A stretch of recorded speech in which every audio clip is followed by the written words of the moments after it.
The fluorescent lights in the music room at Riverside Community Church buzzed softly overhead as Sarah Mitchell stood in the doorway, her worn canvas tote bag hanging from her shoulder and her heart beating faster than she wanted to admit. She was 42 years old, recently divorced, and trying to rebuild a life that had fallen apart 6 months earlier when her husband of 18 years had announced he was leaving her for someone younger. The divorce had taken everything: her confidence, her sense of identity, her financial security, and most of her friends who had quietly sided with her ex-husband, because he was the one with the successful career and the social connections. Sarah had spent the last 6 months working as a cashier at a grocery store, coming home each night to a tiny apartment that she could barely afford, eating frozen dinners alone while trying to figure out who she was supposed to be now that she was no longer someone's wife. She had been a stay-at-home mother for 15 years, raising 2 daughters who were now in college and who called less and less frequently, because talking to their newly single mother made them uncomfortable. Everything that had defined her life had evaporated, and she was desperately searching for something, anything, that would make her feel like she mattered again. That's why she was standing in the doorway of the church music room on a Tuesday evening, responding to a notice she had seen on the community bulletin board at the grocery store. The Riverside Community Church Choir was looking for new members, and the notice had specifically said that no audition was required, that everyone was welcome regardless of skill level. Sarah had sung in her high school choir 25 years ago, and she remembered loving it, remembered the feeling of being part of something larger than herself, of creating beauty with other people. She thought maybe joining a choir could help fill some of the emptiness that had taken up residence in her chest. The music room was already full of people when Sarah arrived, about 30 men and women of various ages standing in loose groups, chatting and laughing like they all knew each other well. Sarah immediately felt like an outsider, like she had walked into a party where she wasn't invited. She clutched her tote bag tighter and considered turning around and leaving before anyone noticed her, but then a woman near the door spotted her and smiled. "Are you here for choir?" the woman asked warmly. She was in her 60s with silver hair and kind eyes. "I'm Patricia. I've been singing with this group for about 5 years now. Are you new to the church?" Sarah nodded, grateful for the friendly greeting. "I'm Sarah. I just saw the notice on a bulletin board and thought I would try it out. I haven't sung in a choir since high school, so I'm probably pretty rusty." Patricia waved away her concern. "Don't worry about that. We have people at all different levels. Some of us can barely carry a tune, but we just love singing together. Come on, I'll introduce you to some people." But before Patricia could lead Sarah further into the room, a sharp voice cut through the friendly chatter. "Excuse me, are you the new person?" Sarah turned to see a woman in her mid-50s striding toward her with the kind of purposeful walk that suggested she was someone important who expected to be obeyed. She was impeccably dressed in expensive-looking clothes, her hair styled perfectly, her makeup flawless. Everything about her screamed wealth and authority. "I'm Sarah Mitchell," Sarah said, extending her hand. "I saw the notice about the choir looking for new members." The woman looked at Sarah's outstretched hand but didn't shake it. Instead, she looked Sarah up and down with an expression that made Sarah acutely aware of her discount store clothes and her hair that she had cut herself to save money. "I'm Victoria Ashford," the woman said coldly. "I'm the choir director. I'm also the one who donated the funds to renovate this music room and who pays for most of our sheet music and equipment. So while the notice may have said everyone is welcome, I do have certain standards for this choir." Sarah felt her face flush with embarrassment. The friendly atmosphere in the room had suddenly gone tense, and she could see other choir members exchanging uncomfortable glances. Patricia looked like she wanted to say something but wasn't sure if she should. Victoria continued speaking, her voice dripping with condescension that reminded Sarah painfully of her ex-husband's tone when he had explained why he was leaving her. "We're preparing for the regional church choir competition next month," Victoria said. "It's a very prestigious event, and churches from all over the state will be competing. We've placed in the top 3 for the last 4 years, and I intend to win first place this year. That means I can't have people who are going to drag down the overall quality of our sound. Tell me about your musical background. Where did you study? What's your vocal range? Have you had any professional training?" Sarah swallowed hard, feeling smaller with each question.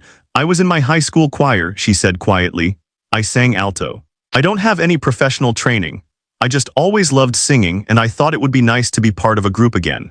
Victoria's expression made it clear what she thought of that answer. "High school choir," she repeated, managing to make it sound like Sarah had just admitted to having no education at all. "So you have no real training, no understanding of proper vocal technique, no experience with the kind of complex arrangements we perform. And you thought you would just walk in here and join a competitive choir." The room had gone completely silent now.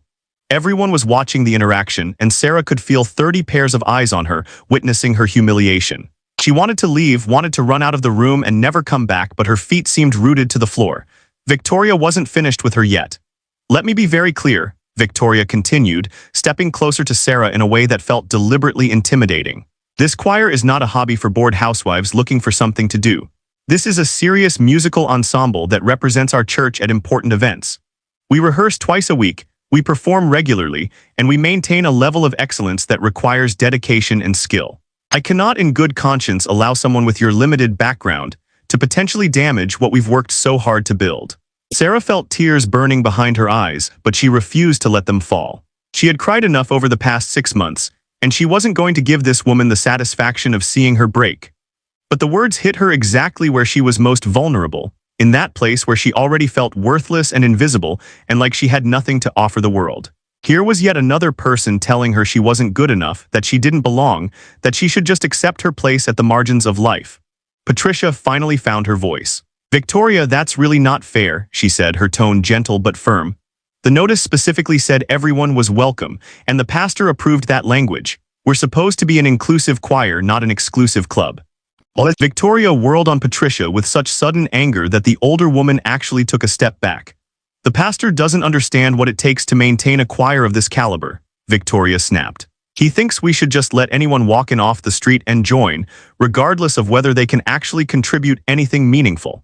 But I'm the one who has to stand in front of judges and defend our performances.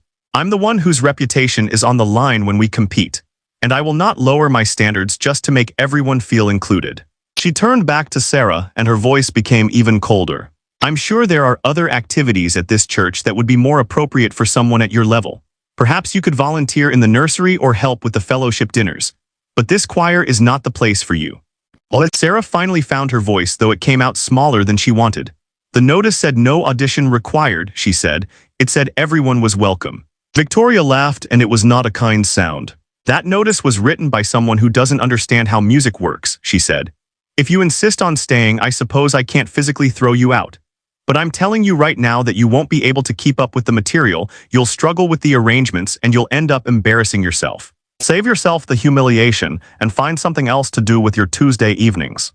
The words hung in the air like poison, and Sarah felt something inside her shift. She had spent 6 months accepting the narrative that she was worthless, that her life had no value now, that she wasn't fulfilling the role of wife and mother. She had internalized her ex-husband's judgment that she was boring and ordinary and had nothing interesting to offer. She had believed the voice in her head that said she should just be grateful for her minimum wage job and her tiny apartment, and stop wanting anything more from life. But standing here in this music room, being dismissed and belittled by this woman who knew nothing about her, Sarah felt something she hadn't felt in a long time. She felt angry. And underneath the anger was something even more powerful, a stubborn refusal to let one more person tell her she didn't matter.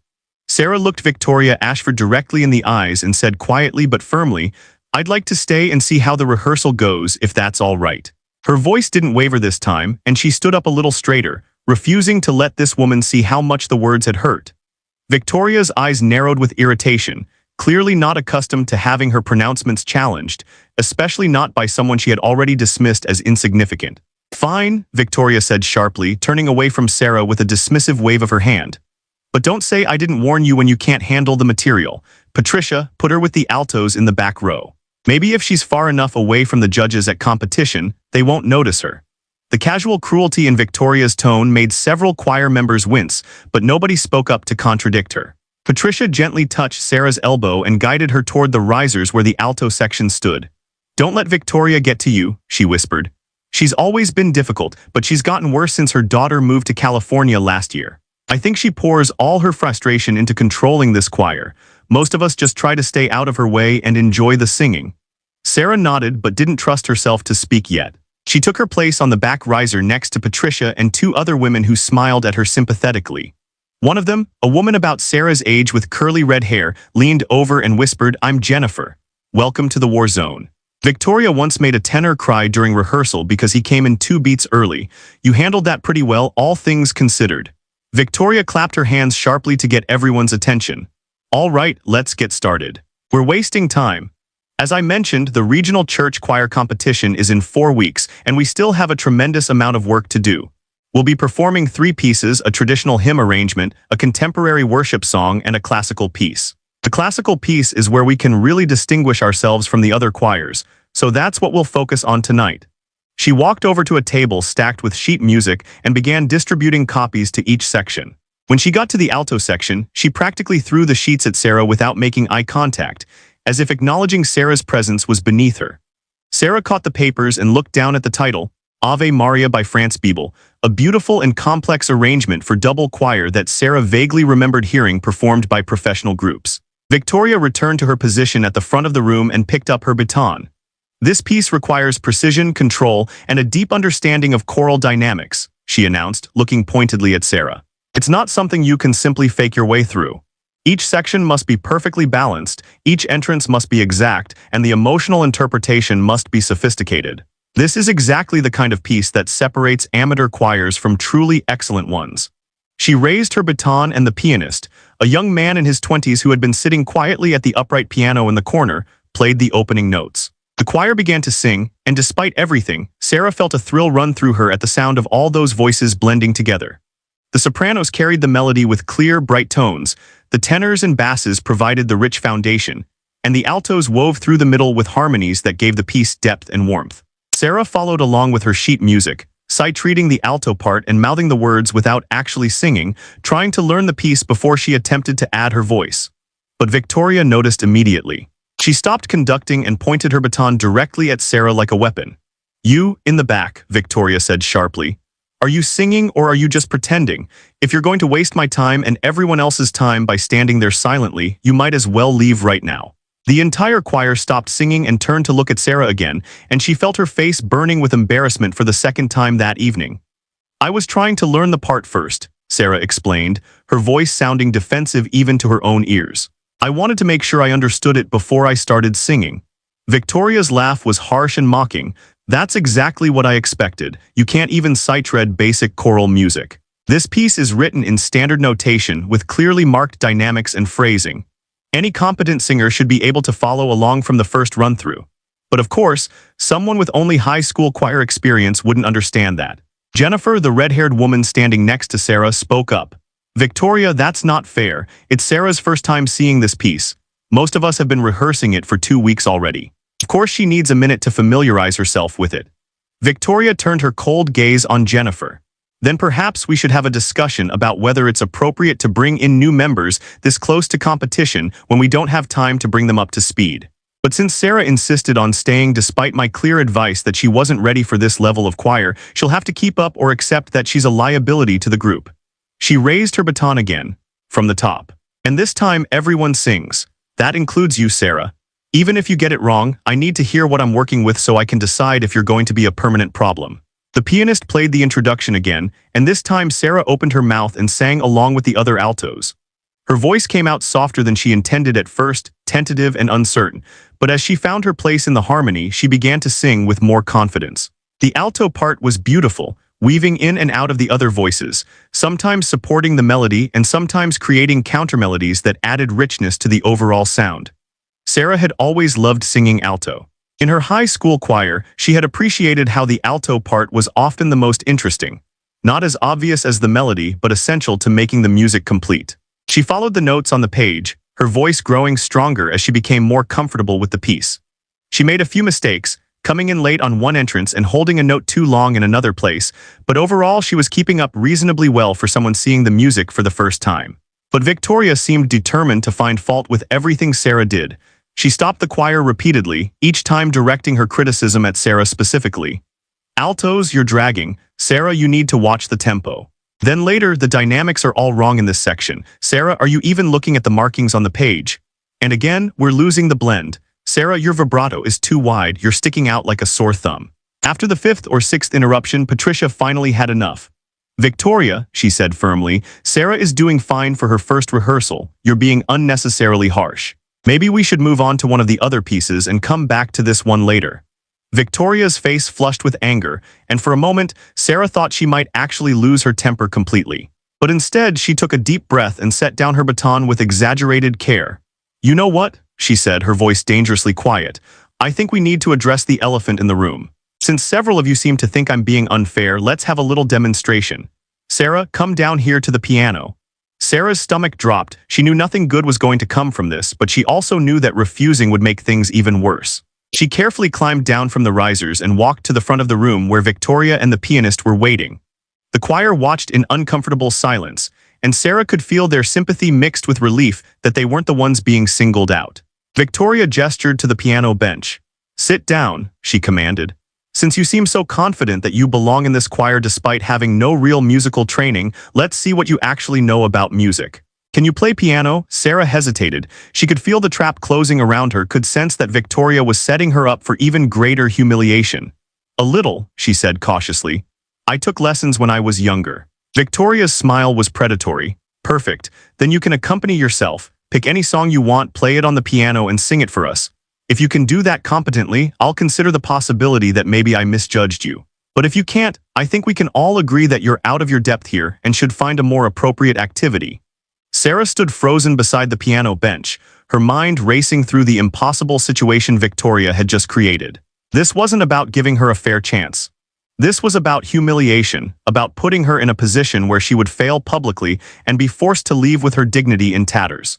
Victoria wanted to make an example of her, to show the rest of the choir what happened when someone questioned her authority or didn't immediately accept her judgment. The young pianist had already stood up and moved away from the bench, giving Sarah an apologetic look that suggested he knew exactly what Victoria was doing and felt bad about being part of it. Sarah looked at the piano, its keys gleaming under the fluorescent lights, and felt her heart pounding so hard she thought everyone in the room must be able to hear it. She hadn't played piano in over 20 years, not since before she got married, and her life had become consumed with taking care of other people. But there was something Victoria didn't know, something that nobody in this room knew, because Sarah had learned over the years to make herself small and unassuming, to hide anything about herself that might make other people uncomfortable or threatened. Before she had become a wife and mother, before she had spent 15 years volunteering at school functions and managing carpools and making sure everyone else's needs were met while her own slowly disappeared, Sarah had been someone else entirely. She had grown up in a house filled with music. Her mother had been a piano teacher who gave lessons out of their home, and Sarah had literally grown up surrounded by the sound of scales and arpeggios and students struggling through Beethoven and Mozart. She had started playing piano when she was 4 years old, and by the time she was 10, her mother's colleagues were using words like prodigy and suggesting that Sarah had the talent to pursue music professionally.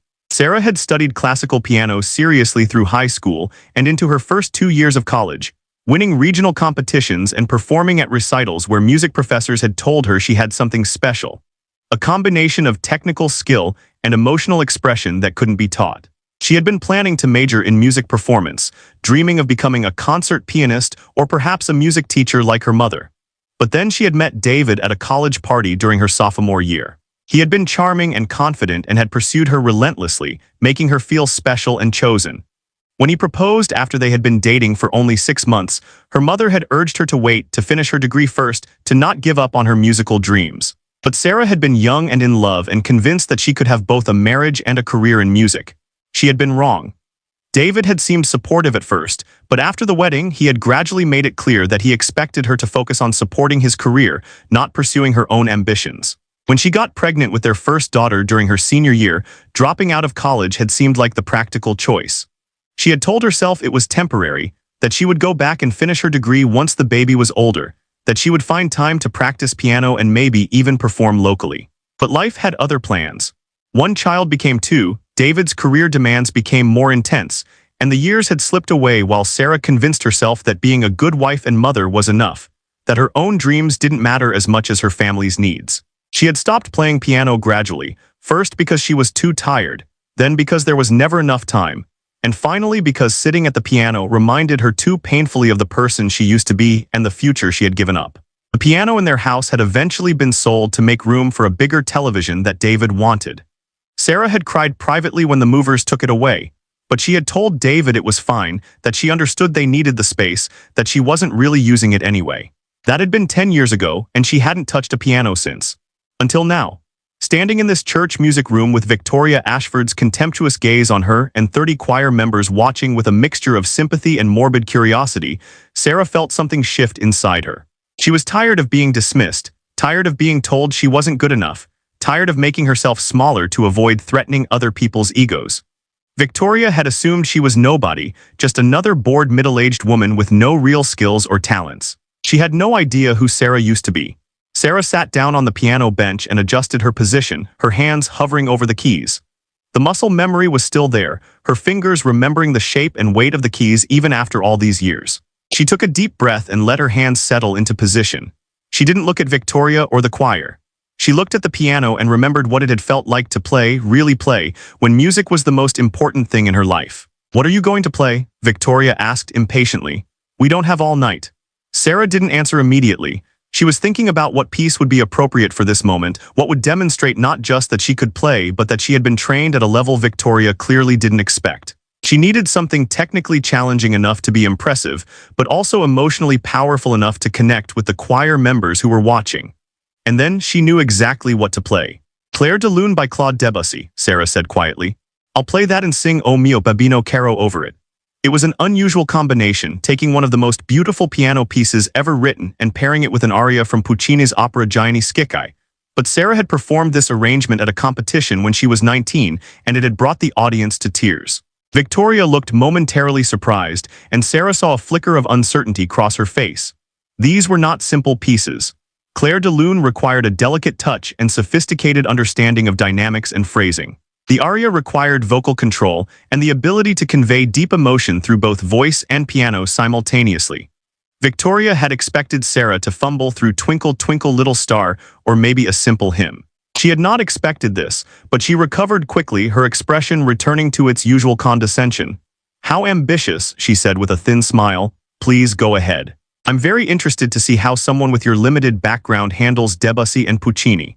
Sarah placed her fingers on the keys and closed her eyes for just a moment, letting herself remember the girl she used to be, the one who had believed she could make music that mattered, who had felt powerful and alive when she sat at a piano. Then she opened her eyes and began to play. The opening notes of Claire de Lune floated out into the room, delicate and shimmering like moonlight on water. Sarah's fingers moved across the keys with a confidence and precision that came from years of serious training, executing the complex arpeggios and melodic lines with the kind of touch that demonstrated she understood exactly what Debussy had been trying to express. The piece was all about subtle dynamics and careful pedaling, creating colors and textures that evoked night and dreams and beauty that exists just beyond reach. The room had gone completely silent. Even Victoria had stopped moving, her expression shifting from condescension to confusion to something that might have been shock. Sarah continued playing, her hands remembering every note, every phrase, every dynamic marking she had practiced thousands of times when she was younger. The piano was a good instrument, well-maintained and responsive, and it sang under her fingers. And then, the music filled every corner of the room, wrapping around the choir members like a spell they couldn't break. Sarah's fingers continued their delicate dance across the piano keys while her voice soared above, hitting the high notes with effortless precision and dropping into the lower register with a warmth that made several people in the room feel their throats tighten with unexpected emotion. She had forgotten what this felt like, this complete immersion in music, this feeling of being a conduit for something larger than herself. Patricia had tears streaming down her face.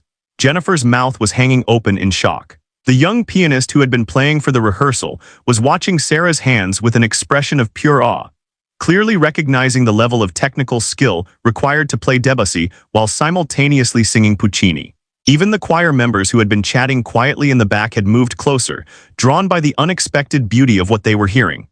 Victoria Ashford stood completely still, her baton hanging limply at her side, her face cycling through emotions too quickly to track. The smug confidence had drained away, replaced by something that looked uncomfortably like fear. She was intelligent enough to recognize immediately what was happening. She had just publicly humiliated someone who was, at minimum, as musically accomplished as she was, and possibly more so. Every condescending word she had spoken, every dismissive gesture she had made, was now revealed as the petty cruelty of someone threatened by competition she hadn't recognized. Sarah reached the emotional climax of the aria, her voice swelling with the character's desperate passion, and several people in the room actually gasped. This wasn't the voice of someone who had sung in high school choir and then never touched music again. This was the voice of someone who had been professionally trained, someone who understood breath support and resonance and how to shape a phrase to maximum emotional effect. Combined with the piano playing that demonstrated years of serious study, it was clear that Sarah Mitchell was not at all who Victoria had assumed she was. The piece moved toward its conclusion, the piano returning to the gentle, shimmering quality of the opening while Sarah's voice softened, the character's plea becoming more intimate and heartfelt. The final notes of the aria faded away, followed by the last delicate phrases of Claire de Lune, until finally there was silence. Sarah's hands lifted from the keys and settled in her lap. She sat very still for a moment, her eyes closed, letting herself come back from wherever the music had taken her. Then she opened her eyes and turned around on the piano bench to face the room. The expression on her face was not triumphant or smug. If anything, she looked sad, like she had just been reminded of something precious she had lost and would never fully recover. She looked at the faces staring at her in shocked silence, at Patricia crying openly, at Jennifer gripping the riser in front of her like she needed something to hold on to, at the young pianist nodding his head slowly in recognition and respect. And then she looked at Victoria Ashford. The choir director's face had gone pale, her carefully applied makeup suddenly looking garish against her bloodless complexion. Her hands were clenched into fists at her sides, and Sarah could see the moment when shock began to transform into something else, something that looked dangerously like rage mixed with humiliation. Victoria was a woman who prided herself on being the most musically accomplished person in any room, and Sarah had just shattered that illusion in front of everyone. The silence stretched out for what felt like an eternity but was probably only 10 or 15 seconds. Then Patricia started clapping, and within moments the entire choir erupted into applause. People were shouting things like "That was incredible," and "Where have you been hiding that?" and "I can't believe what I just heard." Several choir members rushed forward, surrounding Sarah at the piano, asking her questions, telling her how beautiful it was, wanting to know where she had studied and why she wasn't performing professionally. Sarah felt overwhelmed by the sudden attention, by all these people who minutes ago had watched her being humiliated and had now completely changed their perception of who she was. She tried to answer their questions, explaining that she had studied piano seriously in her youth, that she had competed and performed, that she had given it up when she got married and started a family. But her eyes kept drifting to Victoria, who was still standing frozen at the front of the room, watching the celebration around Sarah with an expression that made Sarah's stomach clench with anxiety. Finally, Victoria found her voice. "Everyone quiet down," she said, but it came out weak and uncertain, not at all with her usual commanding authority. She had to say it twice before the excited chatter died down and the choir members reluctantly moved away from Sarah and returned to their places on the risers. Sarah remained at the piano, not sure if she should go back to her spot with the altos or wait for Victoria to say something. Victoria walked slowly toward the piano, and Sarah could see her trying to regain control of the situation, trying to find a way to reassert her authority after having it so thoroughly undermined. When she spoke, her voice was carefully modulated, but there was an undertone of something dangerous that made Sarah instinctively want to move away. "That was quite a performance," Victoria said, and the word performance carried a weight that made it clear she wasn't entirely complimenting Sarah. "You're obviously more accomplished than you initially let on. I'm curious why you didn't mention your background when I asked about your musical training. You said you sang in high school choir. You didn't say anything about serious piano study or vocal training." Sarah felt the accusation in the words, the suggestion that she had somehow been deceptive, that this was all some kind of elaborate trick. "You didn't give me much chance to explain," Sarah said quietly. "You made it very clear from the moment I walked in that you had already decided I didn't belong here. I answered the questions you asked. You asked about my vocal background and I told you I sang in high school choir. You didn't ask if I played piano or if I had any other musical training." Victoria's jaw tightened. "So this was what, some kind of test? You let me go on thinking you were just some amateur who wandered in off the street, and then you humiliated me in front of my entire choir by revealing that you've been hiding significant talent. That seems rather manipulative, don't you think?" The unfairness of the accusation took Sarah's breath away. She stood up from the piano bench, facing Victoria directly, and felt anger rising in her chest like a wave. "I didn't hide anything," she said, her voice stronger now. "You made assumptions about me based on how I look and what I do for a living. You decided I was worthless before I even opened my mouth. Everything that happened tonight, all of it, that was because of your judgments and your cruelty, not because of anything I did." The room had gone silent again, but this time it was a tense, uncomfortable silence. Everyone could feel the confrontation building, could sense that something significant was happening beyond just a disagreement about music. Patricia looked worried, clearly wanting to intervene but not sure how. Jennifer looked angry on Sarah's behalf, her hands clenched into fists at her sides. Victoria took a step closer to Sarah, invading her personal space in a way that felt deliberately aggressive. "Don't you dare lecture me about judgment," she hissed. "I have been directing this choir for 8 years. I have taken us from being a mediocre church group that nobody paid attention to being a competitive ensemble that wins awards. I have poured my time, my money, my expertise into building something excellent. And I will not have it destroyed by some bitter divorced woman who thinks showing off at the piano for 5 minutes makes her qualified to be part of what we've built. The words hit Sarah like a physical blow, particularly the phrase bitter divorced woman. It was said with such contempt, such dismissive cruelty, that Sarah felt something crack inside her. This was what people saw when they looked at her now. Not a person with value or talents or a history of her own.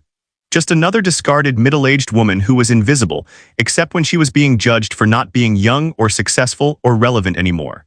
But instead of making Sarah want to shrink away or leave in shame, Victoria's words had the opposite effect. They crystallized something that had been building in Sarah over the past 6 months, a refusal to accept the narrative that her life was over, that she had nothing left to offer, that she should just quietly accept her diminished place in the world and be grateful for whatever scraps of dignity people were willing to throw her way. Sarah looked Victoria directly in the eyes and spoke with a calm that surprised even herself. "You're right about one thing," she said quietly. "I am divorced. My husband left me 6 months ago for someone younger. I lost my house, most of my friends, and any sense of who I was supposed to be now that I wasn't someone's wife anymore. I work as a grocery store cashier because it's the only job I could get with a resume that has a 15-year gap where I was raising children and supporting my ex-husband's career.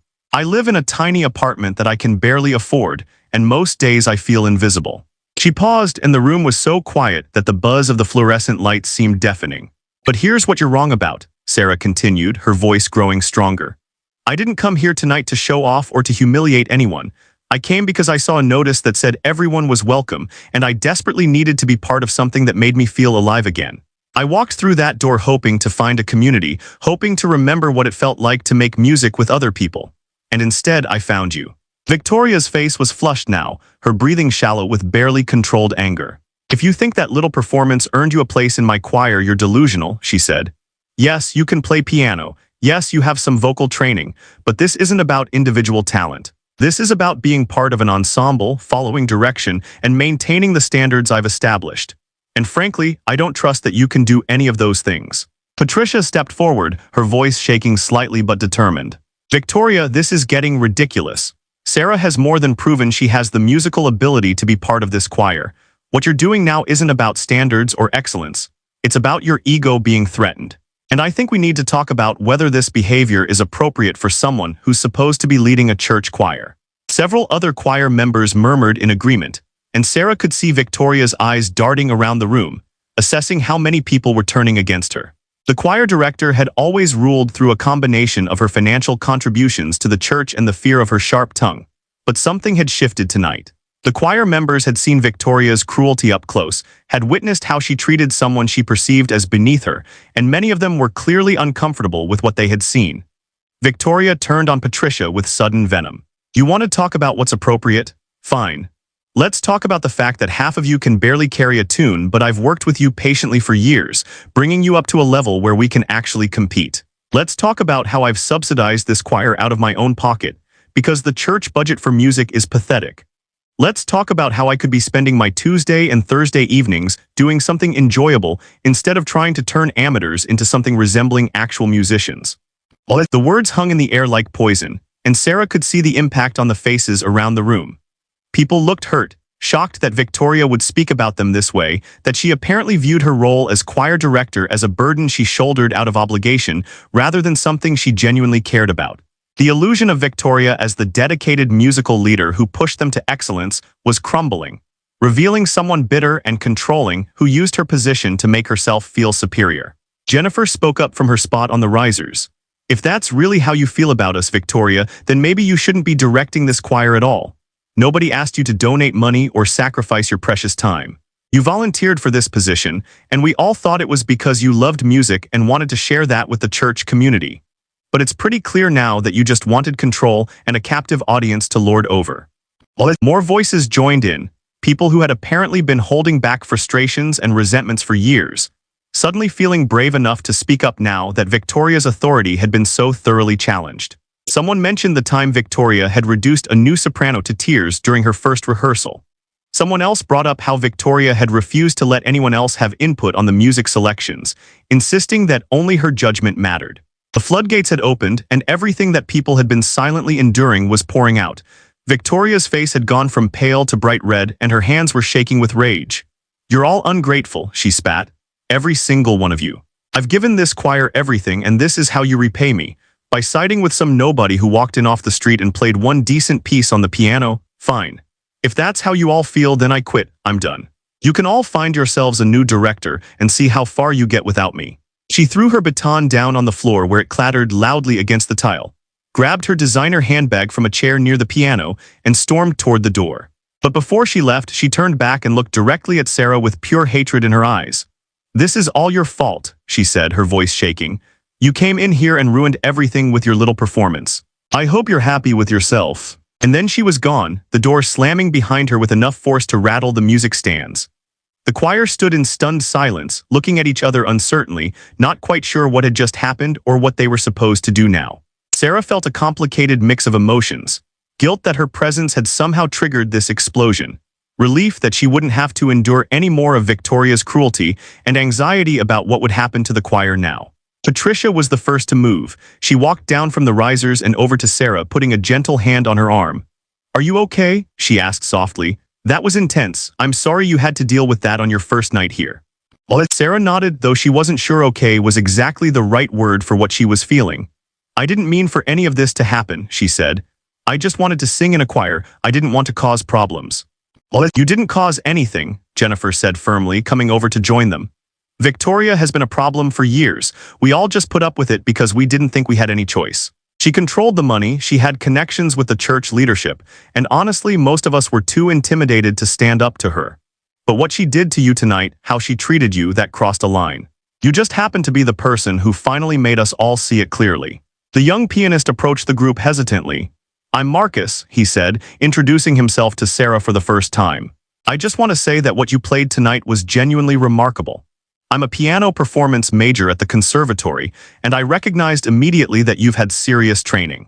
The way you voiced those chords in the Debussy, the pedaling, the phrasing of the aria, that was all at a professional level. Where did you study?" Sarah found herself explaining her background more fully, telling them about her childhood with her piano teacher mother, about the competitions and performances, about the plans she had made for a music career before she met her ex-husband and her life took a different direction. As she talked, more choir members gathered around, listening with genuine interest and asking questions that suggested they saw her as a real person now, not just the interloper Victoria had tried to paint her as.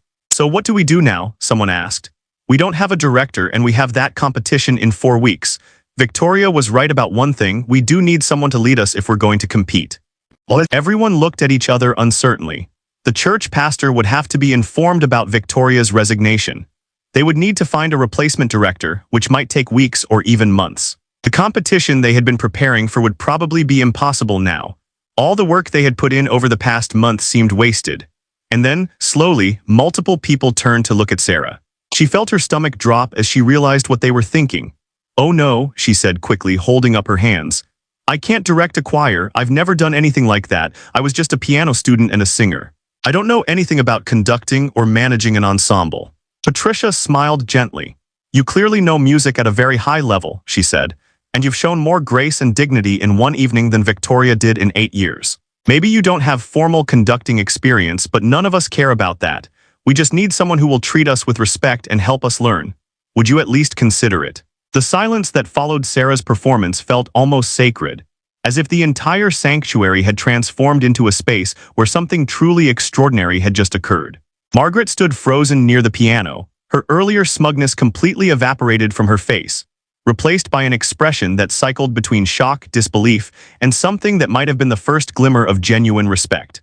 The choir members who had witnessed the entire confrontation remained in their seats, many with tears streaming down their faces, unable to process what they had just experienced. Father Michael, who had been standing near the back of the church during the entire exchange, slowly walked down the center aisle with measured steps, his weathered face reflecting both profound emotion and a quiet sense of vindication.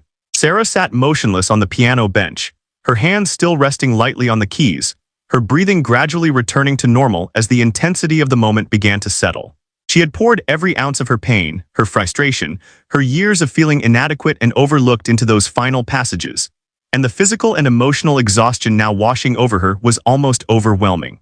The piece she had chosen was one she had performed only once before, at a competition in Chicago 5 years earlier, right before her career had collapsed under the weight of her anxiety. Playing it now, in this small church, in front of people who had dismissed her so easily, felt like reclaiming a part of herself she thought was lost forever. Father Michael reached the front of the sanctuary and placed a gentle hand on Sarah's shoulder, his voice soft but clear enough for everyone to hear.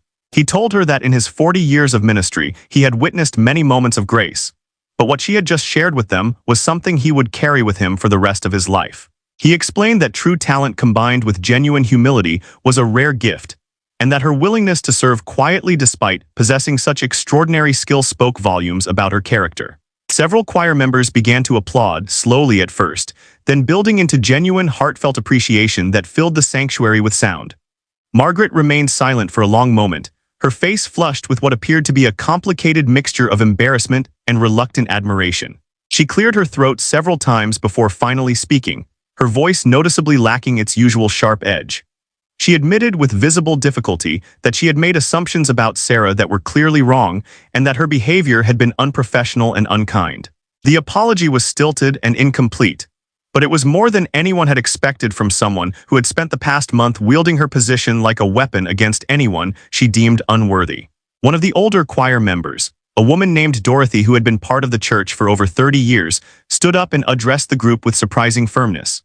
She said that what they had all witnessed was not just about music or talent, but about how they treated people in their community and whether their church was truly a welcoming place for everyone. Dorothy pointed out that Margaret's behavior over the past few weeks had created an atmosphere of fear and competition rather than fellowship and joy, and that perhaps this moment was an opportunity for all of them to reflect on what kind of community they wanted to be. Father Michael nodded in agreement and suggested that they take a short break before continuing with rehearsal. He asked Margaret if she would be willing to meet with him privately in his office to discuss some concerns about the choir's direction and culture. Margaret agreed with a tight nod, her earlier confidence visibly shaken. As people began to stand and move around, several choir members approached Sarah, offering words of encouragement and appreciation, some apologizing for not speaking up earlier when they witnessed Margaret's treatment of her. Sarah accepted their kindness with grace, though she felt emotionally raw and uncertain about what would happen next. She had never intended to create such a dramatic confrontation, and part of her worried that she had made things worse rather than better. Her grandmother's friend Helen appeared beside her with a warm smile and a gentle hug, whispering that sometimes the truth needed to be demonstrated rather than spoken, and that Sarah had given everyone a gift by showing them what authentic excellence looked like when it was paired with genuine humility. As the sanctuary gradually emptied for the break, Sarah found herself alone at the piano once more, running her fingers across the keys without pressing them down. She thought about her journey from Chicago to this small town, about all the dreams she had abandoned and the fear that had controlled her for so long. Something had shifted inside her during that performance, something that felt like the beginning of healing rather than just a moment of defiant pride. She realized that playing today had not been about proving Margaret wrong or showing off her abilities, but about remembering who she was beneath all the anxiety and self-doubt that had accumulated over the years. Claude is AI and can make mistakes. Please double-check responses. Mistakes. Please double-check responses. 3 months had passed since that transformative Sunday morning at Riverside Community Church, and the changes that had rippled through the congregation were both subtle and profound. Sarah now served as the co-music director alongside Margaret, an arrangement that Father Michael had carefully negotiated after several long conversations with both women about leadership, humility, and the true purpose of church ministry. The arrangement had been awkward at first, with Margaret struggling to share authority and Sarah hesitant to step into any role that might create further conflict. But something unexpected had emerged from their forced collaboration that neither of them had anticipated. Margaret had begun meeting with a counselor recommended by Father Michael, working through issues of control and self-worth that had driven her harsh behavior for years. She confided in Sarah during one of their planning sessions that her entire identity had become wrapped up in being the church music director, and that watching her skills diminish with age, while younger musicians seemed to threaten her position, had triggered a desperate need to assert dominance. The admission had come haltingly, with Margaret's eyes fixed on the sheet music in front of her rather than meeting Sarah's gaze, but the vulnerability it represented was genuine. Sarah had listened without judgment, recognizing in Margaret's struggle some echo of her own battles with anxiety and the fear of being found inadequate. The Easter cantata had been postponed and reimagined as a summer concert featuring not just the choir but various musical talents from within the congregation. Sarah had suggested the change, proposing that they create space for people who might not fit the traditional choir mold but had gifts worth sharing. Margaret had initially resisted, arguing that maintaining standards was important, but Father Michael had supported Sarah's vision, and eventually Margaret had agreed to try the new approach. The result was a program that included everything from classical pieces to contemporary Christian music, with instrumental performances, vocal solos, and even a small ensemble of teenagers who had never felt welcome in Margaret's strictly controlled choir. Sarah's grandmother attended every rehearsal that her health permitted, sitting in the back pew with a blanket across her lap and a smile that seemed to grow brighter each week. She told Sarah that watching her granddaughter rediscover her musical voice had been worth every difficult moment of her own declining health, and that seeing the church community transform from a place of judgment into something more gracious had renewed her faith in ways she had not expected. Sarah cherished these conversations, understanding now that her move to this small town had been about much more than simply providing care for an aging relative. The summer concert took place on a warm June evening, with the sanctuary doors propped open to let in the breeze and the sounds of crickets from the garden outside. Nearly 200 people filled the pews, including many community members who had never attended the church before but had heard about the changes happening there. Sarah performed 2 pieces on the piano, including a beautiful arrangement of a hymn that she had composed specifically for the occasion, weaving together traditional melodies with contemporary harmonies in a way that honored both the church's history and its evolving future. Margaret conducted the choir through several pieces with noticeably more warmth and encouragement than she had displayed in previous years, and several people commented afterward on how much more joyful the music felt. During the reception that followed the concert, Margaret approached Sarah with 2 cups of punch and a nervous expression. She handed one to Sarah and then spoke words that clearly cost her considerable effort. She thanked Sarah for not giving up on her, for showing her through patient example what leadership rooted in service rather than control could look like. Margaret admitted that she had spent years building walls around herself out of fear and insecurity, and that Sarah's quiet persistence in remaining kind, even when faced with cruelty, had slowly dismantled those walls in ways that direct confrontation never could have. She acknowledged that the dramatic piano performance 3 months earlier had been a necessary wake-up call, but that it was Sarah's consistent grace in the weeks that followed that had truly changed her. Sarah accepted the thanks with characteristic humility, pointing out that they had both grown through the experience and that she had learned important lessons about standing up for herself while still maintaining compassion for others. She told Margaret that watching her willingness to examine her own behavior and make real changes had been inspiring, and that their partnership, though initially forced, had become something valuable. The 2 women stood together watching the congregation mingle and laugh, the atmosphere so different from the tense, competitive environment that had existed just a few months earlier. Father Michael joined them and shared his observation that what had happened in their church was a small example of what redemption and reconciliation could look like when people were willing to be honest about their failings and genuinely work toward change. He noted that Sarah's musical talent had been the catalyst, but that her character had been the sustaining force that allowed real transformation to occur. He also acknowledged Margaret's courage in facing difficult truths about herself and choosing growth over defensiveness. As the evening drew to a close and people began heading home, Sarah sat at the piano one last time, playing softly while volunteers cleaned up around her. She thought about the journey that had brought her here, about how a season of brokenness and anxiety in Chicago had led to this unexpected chapter of healing and purpose. The performance anxiety that had once paralyzed her had not completely disappeared, but she had learned to work with it rather than being controlled by it. And she had discovered that using her gifts to serve others brought a satisfaction that performing for acclaim never had. Her fingers moved across the keys with a freedom she had not felt in years, and she realized that she was finally home, not just in this small Ohio town, but in herself. Claude is AI and can make mistakes. Please double-check responses.